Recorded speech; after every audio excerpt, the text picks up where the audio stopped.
Eduardo está ali, Leandro, Antônio está digitando, então já temos a maioria pelo menos. Bom, então nós já pensamos nas estratégias de manutenção, nós já pensamos em o que a gente considera para definir a estratégia de manutenção e que a gente também precisa fazer isso para cada máquina.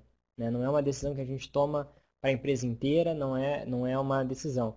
Claro, pode ser que o diretor da empresa de vocês decida que, a partir de tal data, a empresa vai começar a fazer manutenção preventiva. Né?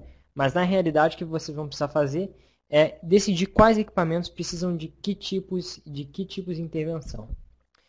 Ok, então, independente do tipo de manutenção que a gente escolha, né, tem alguns itens que a gente precisa fazer que são básicos, né, que são atividades muito práticas, que a gente precisa realizar. Né, a gente precisa fazer essas atividades, porque sem isso a gente não vai conseguir ir à frente. Né? Então, a gente levantou 4 itens, né, que a gente precisa realizar ali.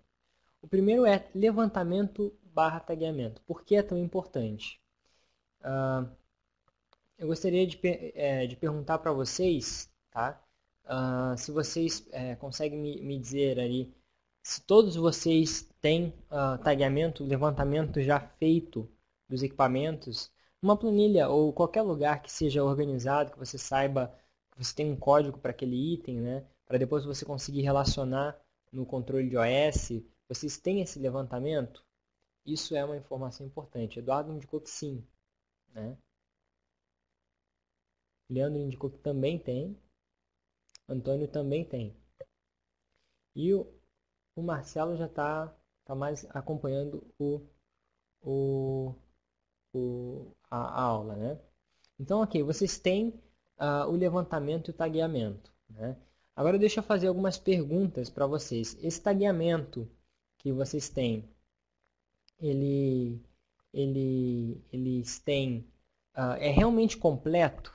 Ou, por exemplo, eu já fui em várias empresas, né, que a gente chegava e uma das questões era, queremos começar de novo. Por quê? Porque o nosso tagueamento fugiu do controle. Né? A gente sabe que tem essa lista no Sigma, mas na realidade em campo tem outra coisa. Então, se qualquer auditor, qualquer pessoa tirar uma listagem aqui ou pegar essa minha listagem de Excel e for para o campo, ele vai comparar com aquilo que está lá e não vai fechar.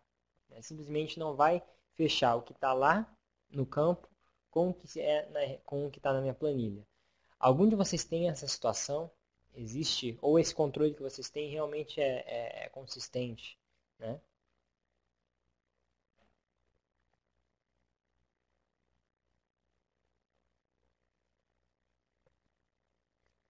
Digitando lá.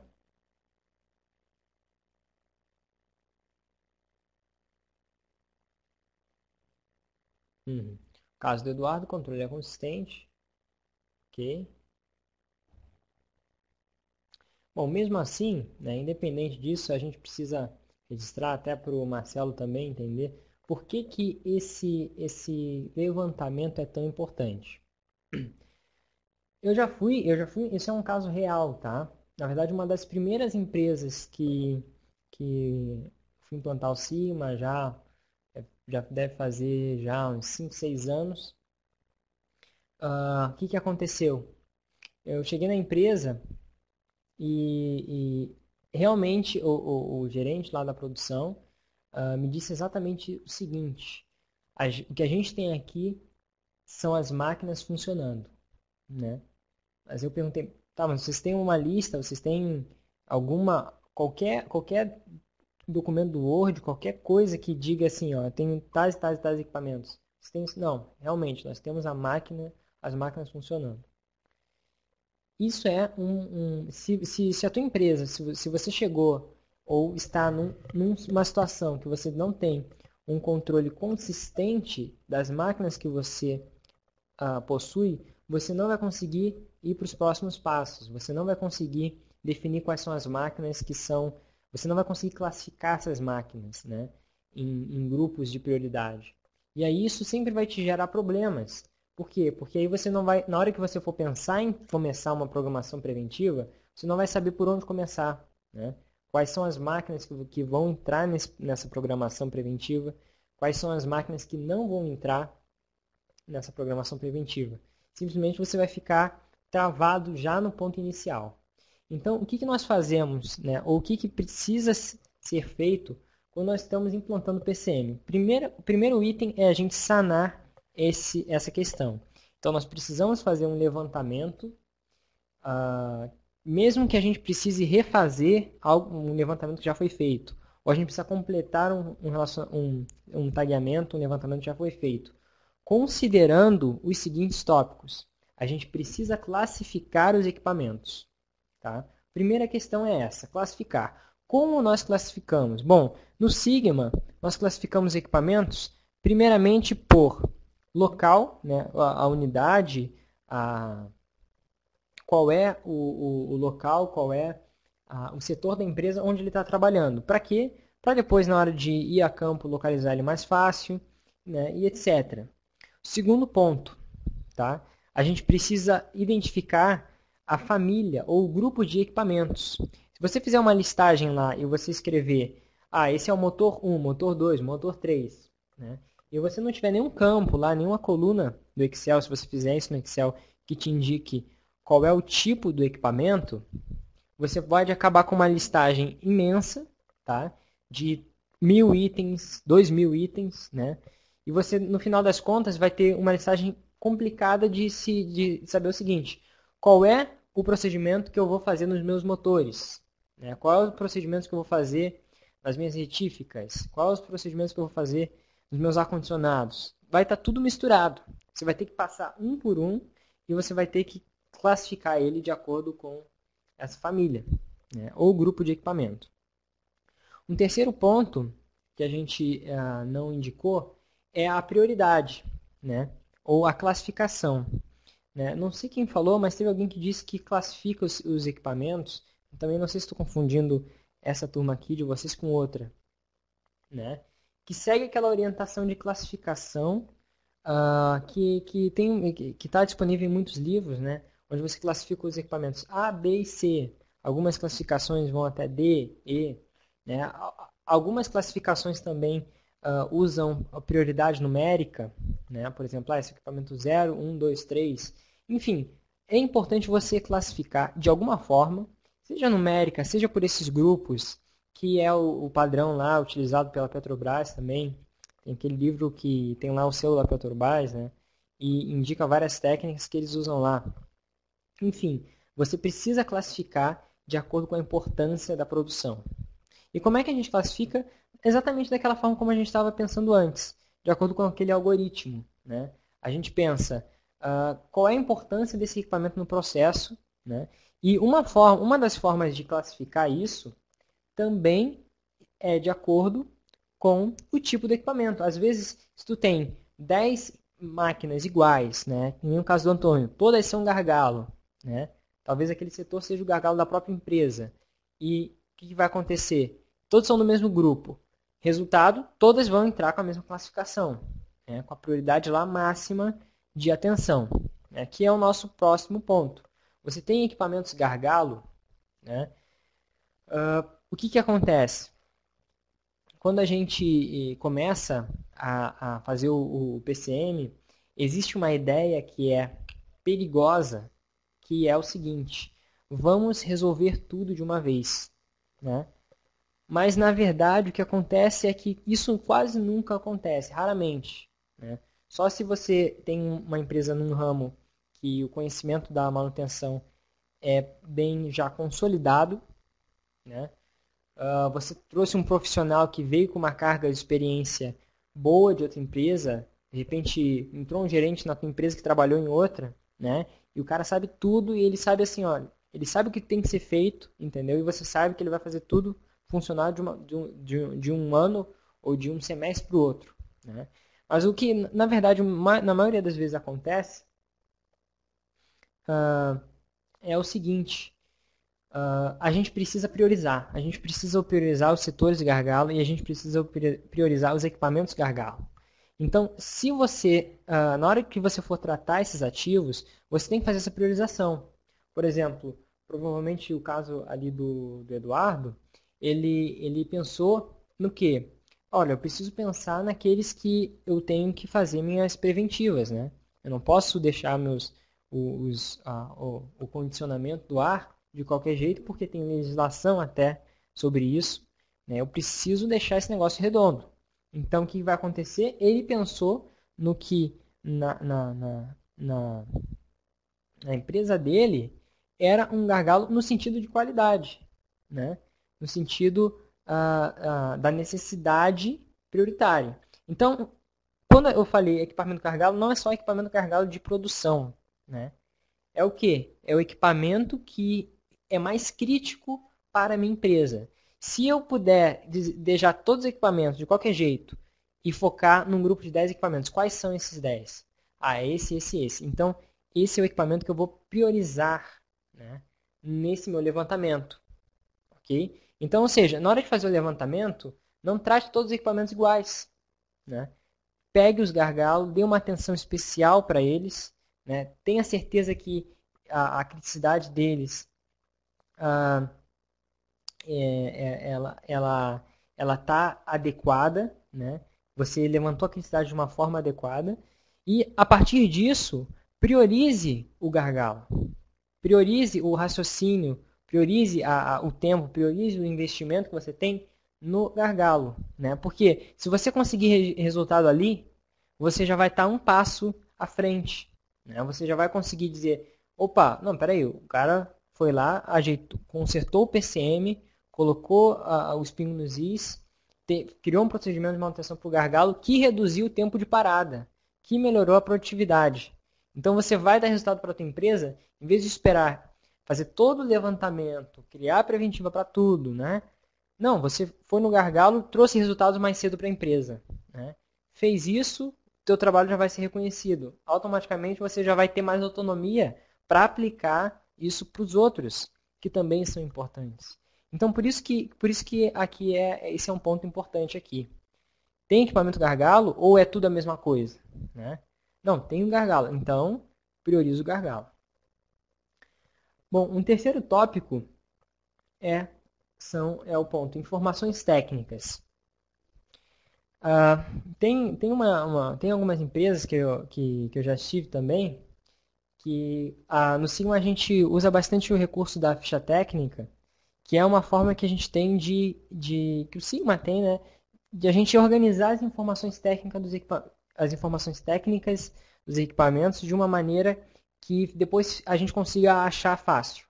Resumindo, é isso. Tá? Não preciso abrir aqui o Sigma para pensar nisso. Então, imaginem vocês então uma ficha que você vai e você só com o código do equipamento você já tem modelo dele, modelo do rolamento que vai nele, uma série de informações técnicas que você precisa na hora de consertar ele ou de fazer um pedido em relação a ele, tá? Aí o cara me falou? Isso é a solução. Dos itens que eu estou buscando aqui no Sigma, né, tem um item que é quase o mais importante, é esse. Por quê? Porque tá ali o equipamento está com um problema e, e eu sei que aquilo está relacionado àquele componente. Resultado, eu preciso da informação técnica de qual é o modelo ou qual é a peça que se encaixa ali, né? Eu tenho 100 equipamentos na empresa que são parecidos e eu não tenho como lembrar, né, qual é o modelo de cada um, certo? Então, quando eu preciso fazer uma troca, eu preciso de agilidade. Eu não preciso ter que abrir o equipamento, tirar o componente lá de dentro, olhar para ele, descobrir qual é o modelo dele, né? Tirar foto, fazer o que eu conseguir até chegar no modelo, né? Eu tenho essa informação técnica levantada, já disponível num sistema ou numa ficha, né? Que seja numa pasta, num arquivo da manutenção. Então, a informação técnica, quando a gente faz um levantamento desses, incluindo o do gargalo, né? Que a gente levanta. Bom, vamos ver aqui qual é o modelo, quais são as informações. Porque aí quando a gente precisar, daqui a 4, 5 meses, a gente não vai lembrar mais disso. Mas quando a gente precisar, é só a gente abrir a ficha do equipamento, pegar ali o papel, ou abrir no sistema, pegar ali o registro, e eu já tenho informação. Né? Isso é um grande, às vezes pode se tornar um grande ponto de ganho de produtividade para empresas que têm muitos equipamentos diferentes. Né? Não é o caso, claro, de empresas que têm o mesmo equipamento padronizado em todos os lugares e a informação técnica não é tão exigida. Mas tem muitos ramos onde isso acontece muito.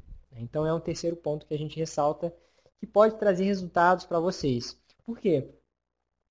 Quando você for implantar um sistema, se você já tiver essa informação técnica, aí você não vai precisar nem levantar da cadeira, né? Para ir lá no arquivo e pegar. Você vai sentado ali ou no próprio terminal, lá na produção, na bancada lá da manutenção, você vai abrir ali digitar o tag do componente ou do tag do equipamento que tu está lidando e já traz a ficha técnica. Ou melhor que isso também, a ficha técnica às vezes a ficha técnica pode ser impressa na própria ordem de serviço, se você quiser. Né? Então, olha só que interessante. Na hora de imprimir a ordem de serviço, eu posso disponibilizar para o cara, olha, você quer imprimir a ficha? Tudo bem. Tá, eu vou marcar aqui para você imprimir a ficha desse motor, junto com a ordem de serviço. Então, com isso, o cara já vai para o campo, ou já está ali, já armado com todas as informações que ele vai precisar para fazer o trabalho necessário. Né? Bom, então, um ponto importante foi as informações técnicas dos ativos. Próximo item, planos de manutenção são exigidos? Né? Se pergunte isso direto no levantamento. Por que fazer isso? Usando de novo o exemplo do Eduardo, que eu achei bem interessante. Né? Ele informou, olha, eu tenho 2 equipamentos de cozinha e os outros. Os outros eu faço preventiva, esses não. Então, na hora que você está fazendo esse levantamento, é a hora ideal para você pensar e você identificar. Eu vou tratar manutenção deles como? Como é que eu vou definir a estratégia?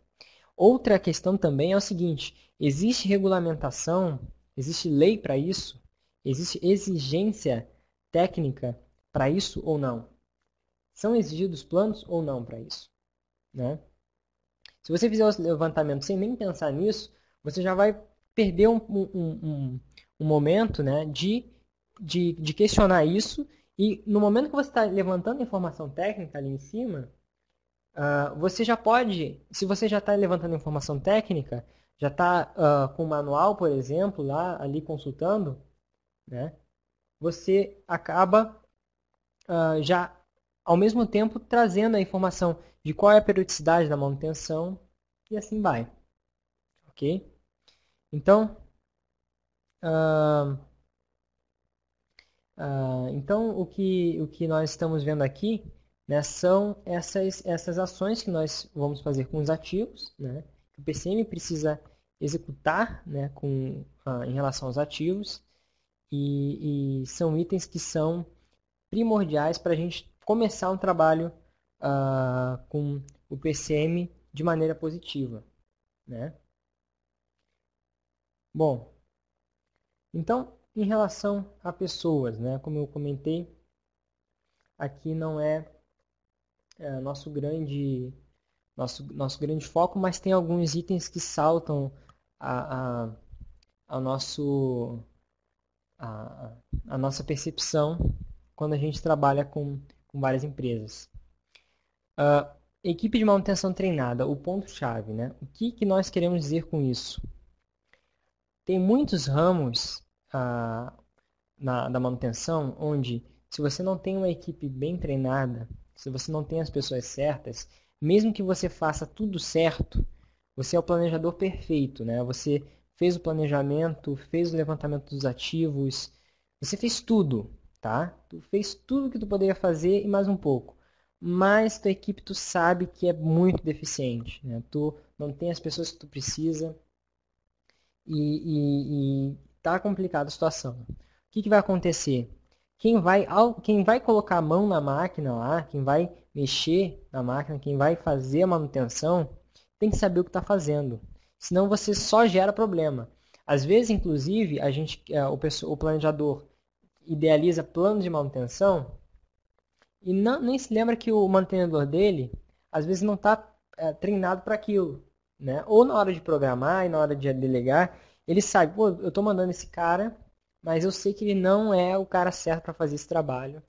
E aí o que acontece? O cara vai lá e faz a preventiva. Aí a preventiva que era para melhorar a máquina acaba atrapalhando.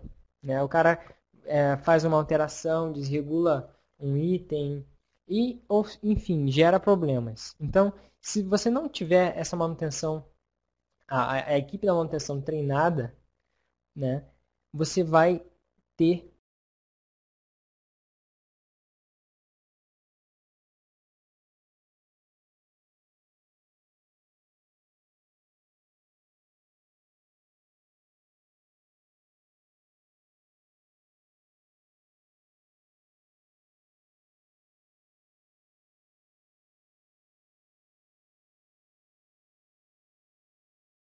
Isso é um ponto que você tem que pensar de igual importância, né, com aqueles outros pontos que a gente estava falando, ou mais. Né?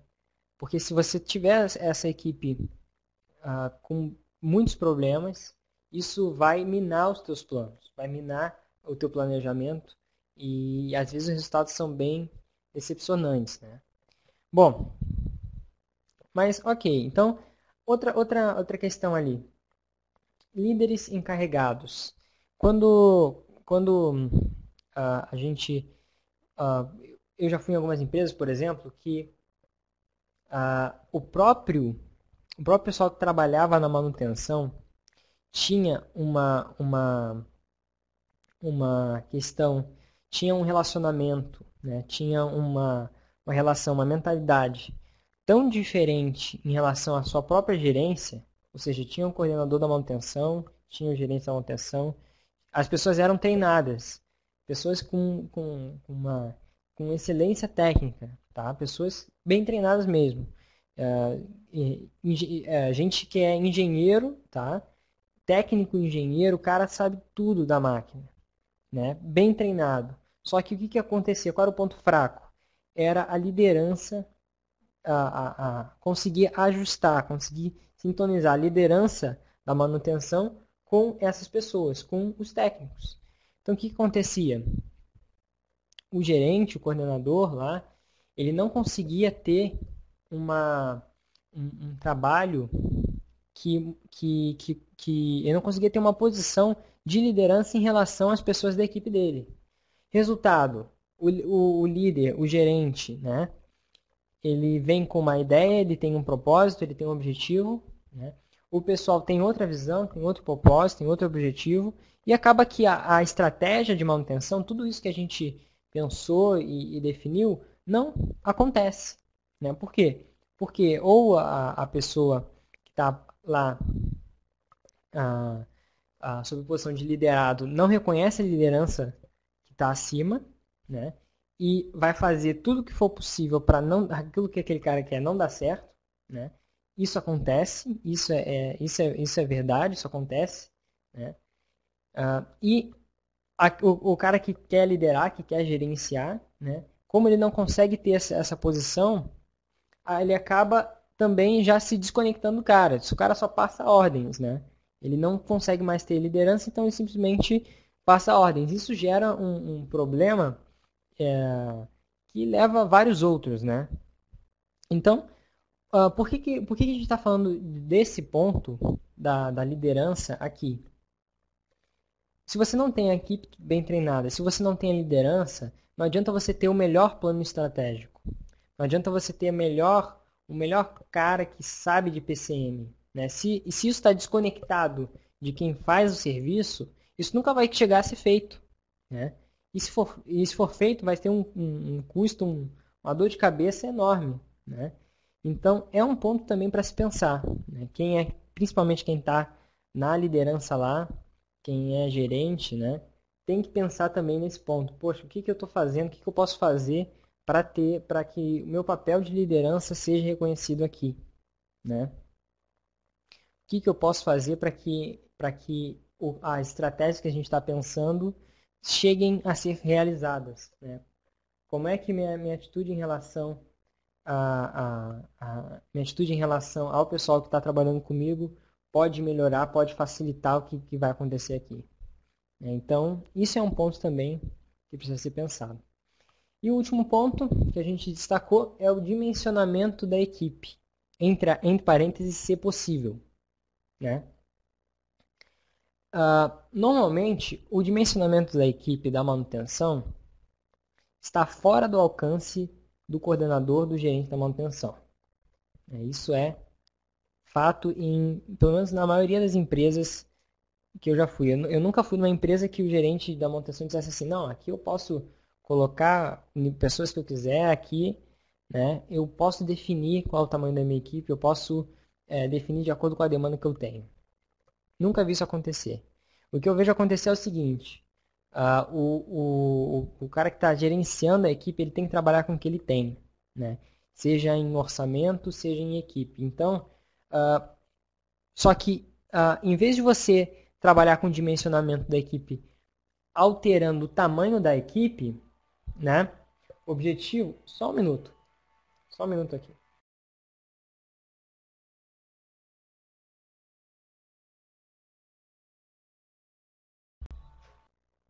Tinha um celular tocando aqui, mas já passou.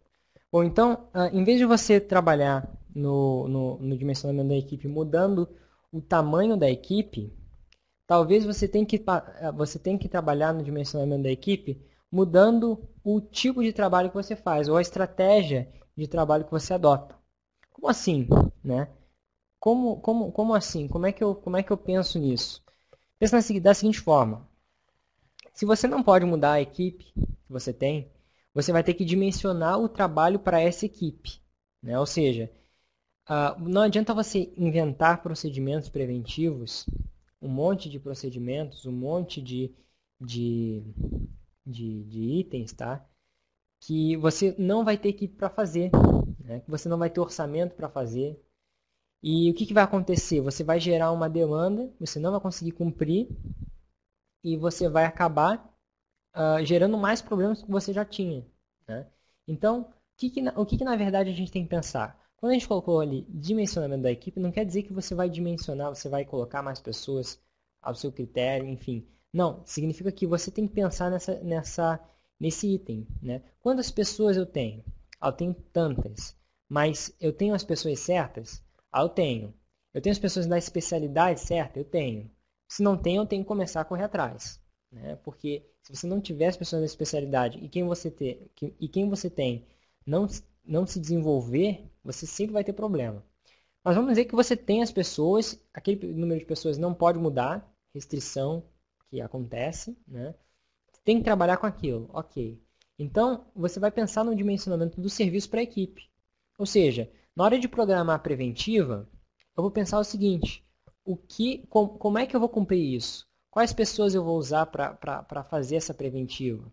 Eu vou precisar fazer um turno diferente, né? Eu vou precisar contratar algum terceirizado só momentaneamente para fazer aquela preventiva e depois eu continuo com a minha equipe, né? Quais são as máquinas nas quais eu vou fazer realmente manutenção preventiva, considerando a equipe que eu tenho agora, né? Ou seja, coloque o tamanho da sua equipe no seu planejamento, né? Nas suas considerações. Porque se você pensar, ok, agora eu vou fazer exatamente o que ele fez, que ele disse, né? Eu vou pegar, vou dizer quais são os críticos, tem aqui uma lista de 15 críticos, tá? E o que eu preciso fazer para esses 15 críticos não quebrarem tanto? Eu preciso fazer preventiva tal e tal e tal, né? Eu preciso prever isso para não gerar tanto problema. Tá, legal. Mas a equipe que eu tenho, eu só consigo fazer isso para 5 máquinas. Com as outras eu sei que eu não vou conseguir. Então, levando o tamanho da tua equipe em consideração, você vai dimensionar o trabalho para ela. Você vai priorizar mais ainda as máquinas que estão mais críticas. Das máquinas que são gargalo, você vai escolher as que são as piores ou as que têm mais chances de dar resultado, né? E aí, em cima disso, você vai considerar a tua equipe no teu planejamento. Não considerar a equipe, não considerar fatores humanos e não considerar treinamento da equipe, não considerar questões de liderança nisso que você está fazendo, com certeza é um tiro no pé. E é um tiro no pé que eu já vi muitas pessoas fazendo. Né? Por quê? Porque é fácil de a gente esquecer isso. É fácil de a gente focar no técnico, focar nos fluxos, focar na técnica e esquecer essa parte, porque quem está trabalhando com manutenção é técnico, né? A gente é técnico, então eu não estou muito preocupado com fatores humanos, né? Com essas histórias aí. Né? Então, essa é a questão. Queria perguntar para alguém se o áudio sumiu. Provavelmente foi só ali mesmo. Tá? Então, ou seja, por que esse tópico existe? Pessoas. Porque são itens que você tem que levar em consideração.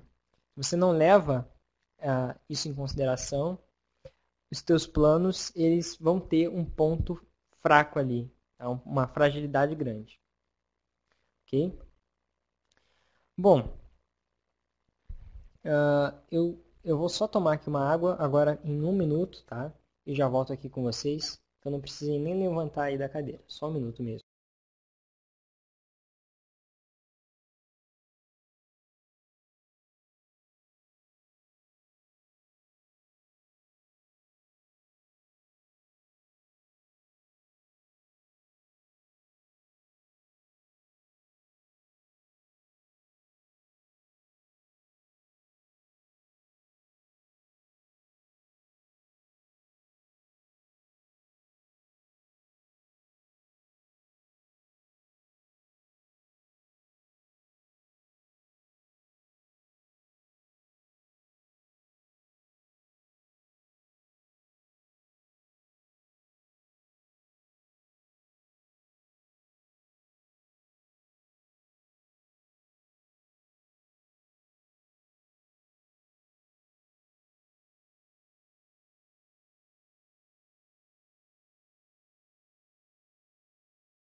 Bom, voltando aqui então. ah, Então esse foi o segundo ponto, né? O que a gente precisa fazer quando a gente quer implantar PCM? A gente falou sobre o que a gente precisa fazer em relação aos ativos, a gente falou sobre listagem, informação técnica, priorizar, entender quais são os gargalos, e a gente falou sobre as pessoas, né? O que a gente faz, o que a gente precisa pensar, o que a gente não pode deixar de considerar, né? E é um risco deixar de considerar esses fatores. Agora, finalmente, o que a gente pode fazer em relação aos processos? Essa é a parte mais prática e essa é a parte final, né? Que é o seguinte, bom, eu fiz um levantamento, eu já entendi quais são os meus ativos, eu já entendi o que eu quero fazer. Ok. Agora a gente vai para a parte prática, né? O que eu tenho que mudar na rotina de trabalho das pessoas. E aí é que você coloca o dedo na ferida do pessoal, porque o pessoal não quer mudar a forma como trabalha, né? O pessoal não quer mudar os processos, o pessoal não quer mudar a forma como trabalha, e as mudanças sempre têm a tendência de gerar desconforto de muitas pessoas. E também porque alguém vai ter que ter mais trabalho para controlar a manutenção, né? Controlar a manutenção não vai acontecer só porque o diretor disse que vai acontecer ou porque o gerente da manutenção que está estudando sobre isso diz que é bom. A manutenção vai se tornar mais organizada e vai acontecer porque alguém vai ter que trabalhar nisso, né? E isso vai envolver várias pessoas. Não dá para colocar uma pessoa sentada numa sala isolada e dizer que ela vai resolver tudo. Não vai. Tem que envolver várias pessoas, senão a coisa não muda, né?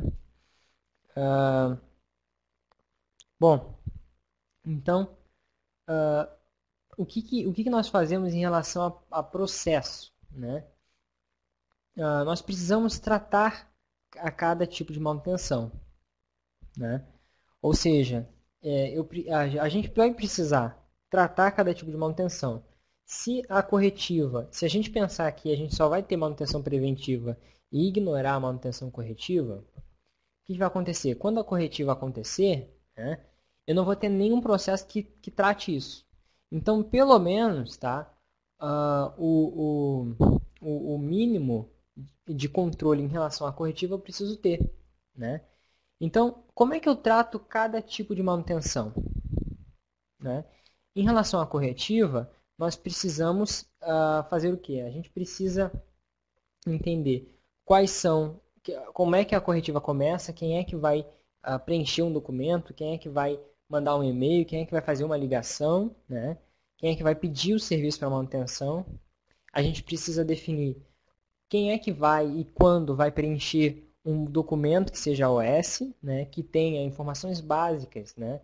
Como onde é que é o problema, qual é o tag da máquina, qual é o código da máquina, qual foi a data e qual foi a hora daquele problema, né? Qual foi o tipo do problema, pelo menos, né?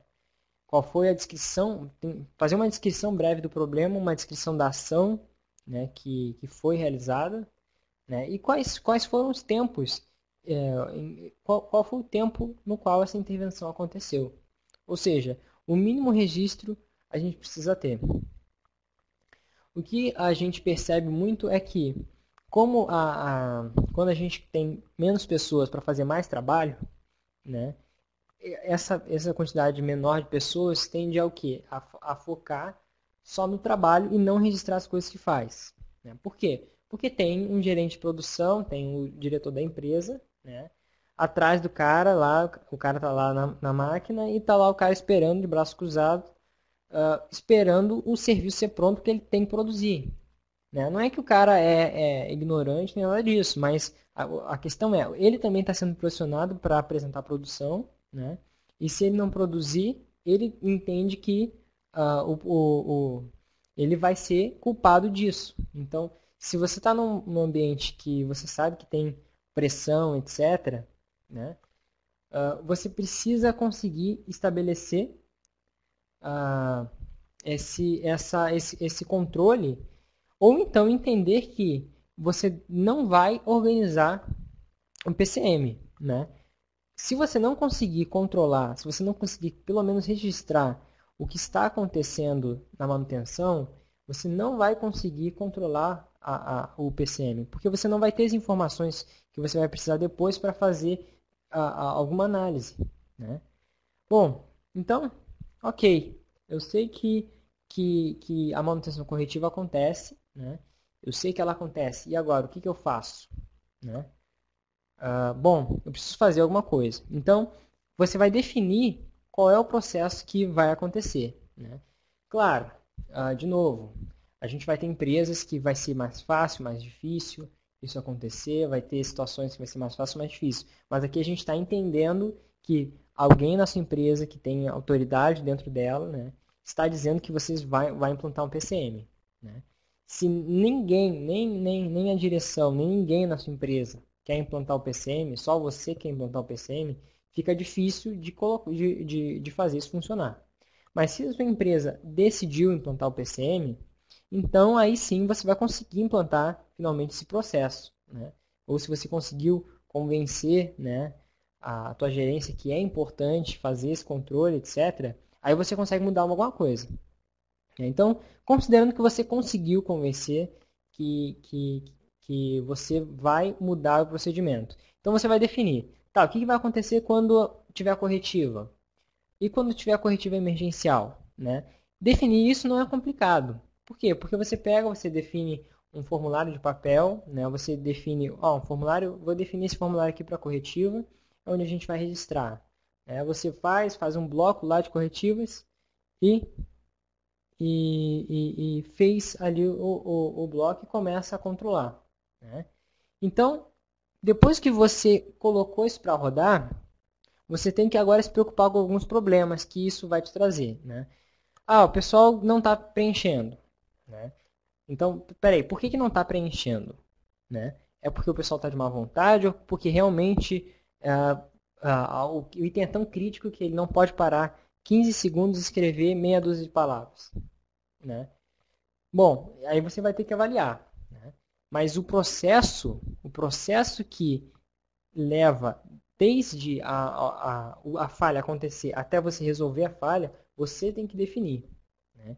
Então, existem vários processos que a gente executa, mas o mais simples o mais simples de todos.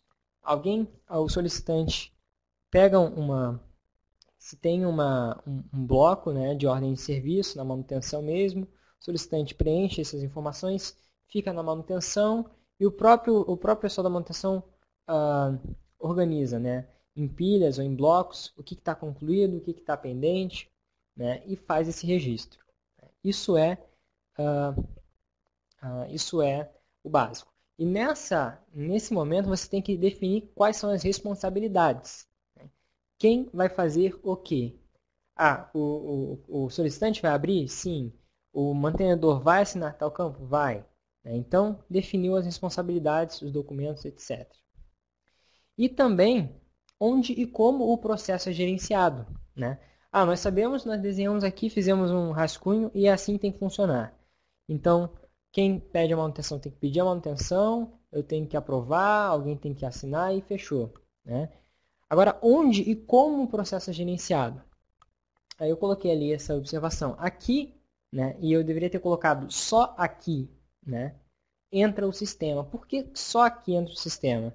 Porque depois que você conseguiu pensar na listagem de máquinas, nas pessoas, nos processos, conseguiu convencer que você precisa de uma mudança, é só aí que o sistema entra. Se o sistema entrar antes de você conseguir aqueles tópicos lá em cima, você vai precisar de outras coisas. E o que vai acontecer? Você vai ficar você vai ser taxado como uma pessoa que tentou implantar um controle na empresa e não conseguiu, né? Então, na verdade, no final dessa aula a gente chega no grande objetivo desse curso, né? Que é o quê? A gente definir qual é o processo, o que a gente precisa fazer antes de implantar o sistema. E aí, quando for implantar o sistema, a gente vai implantar o sistema num PCM que já está estruturado. A gente não vai fazer uma tentativa de implantar o sistema, né? Bom, então, ali embaixo tem só mais algumas observações que não são necessárias, né? Os conceitos dessa aula terminam aqui e a gente sempre reserva até no final da aula. Na verdade, durante essa aula a gente teve bastante discussão, né? Bastante participação, mas a gente sempre reserva o final da aula para que tenham-se discussões, alguém dê uma sugestão final, né, sobre a aula, alguém faça algum comentário, né? Então, se tem alguém que quer fazer um comentário, quer escrever algum item, né, esse é o momento. Tá? Eu vou abrir aqui para vocês nossa pesquisa que a gente faz sempre nos cursos, né? Que é o seguinte.